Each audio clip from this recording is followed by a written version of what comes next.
Hello, Enlace family. I just want to, first of all, say thank you to everybody who took the time after school to attend the discussion on behavior management for the rest of this year. I know it was upper school facing, but I wanted to give everybody a chance to kind of hear what I had jumped in to try to clarify yesterday in the meeting, particularly around kind of how decisions around behavior management have evolved over the years. And so, what has never changed is our core belief that all children can and will learn. We really believe that, and we believe that the best way to execute on that belief is in our core value of lead with love. So, if you remember, we have that broken down under high expectations paired with strong support, and then cultivating genuine relationships. And so, ultimately, if we're leading with love, it's going to lead to strong student engagement.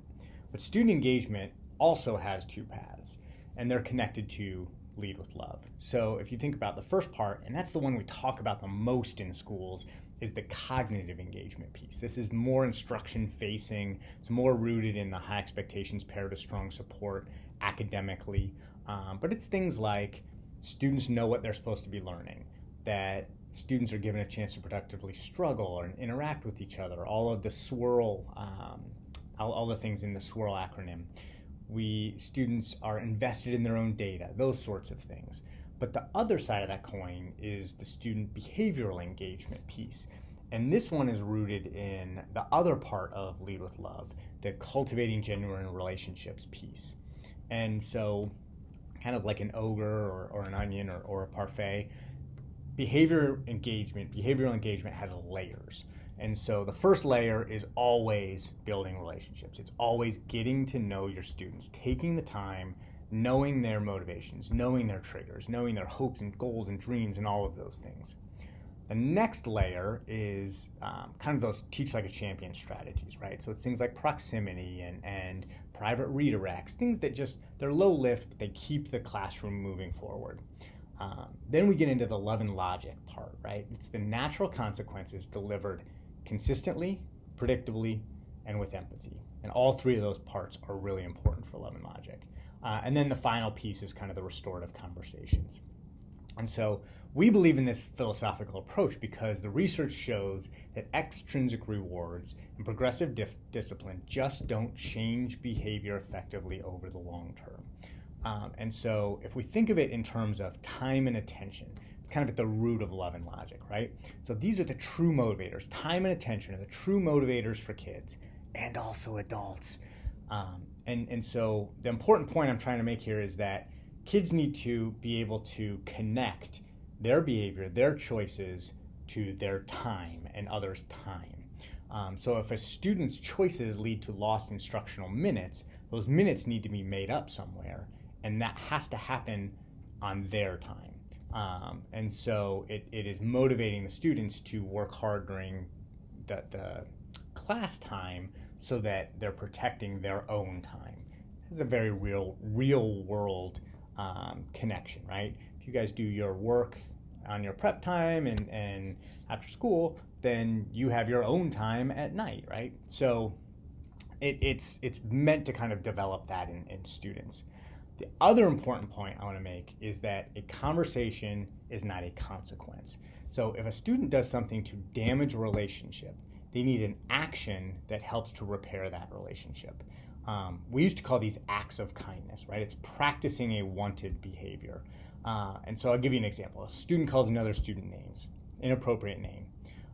Yes, you do need to talk to that student about why it's inappropriate, kind of educate them on that piece.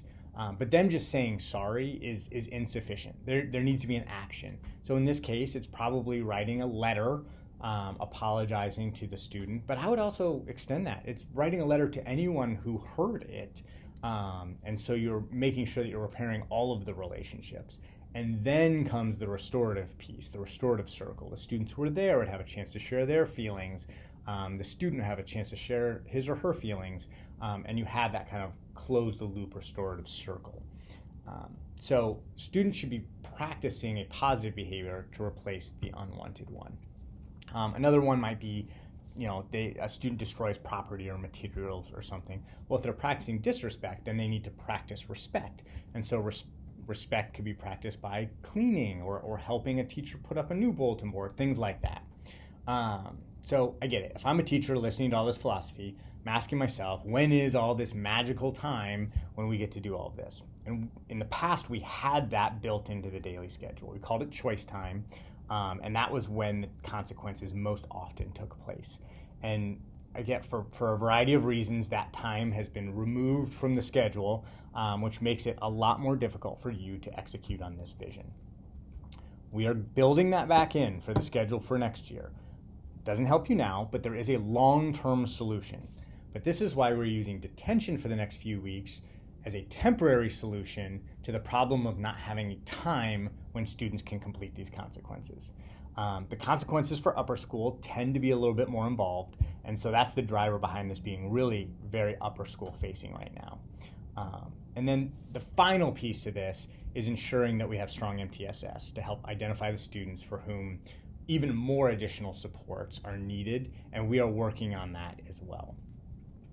We are clearly seeing the effects on student socialization from the pandemic-related shutdowns, and I own that the leadership transition this year led to a lot of confusion and murkiness when it came to this vision for behavioral engagement, especially in light of the fact that we've got a lot of new folks in the classroom and on the behavior support team, or student support team, I should say.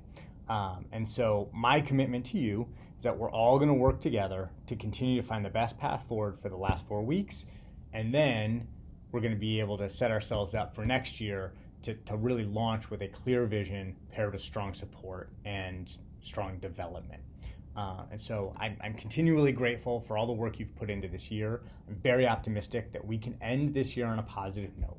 So as always,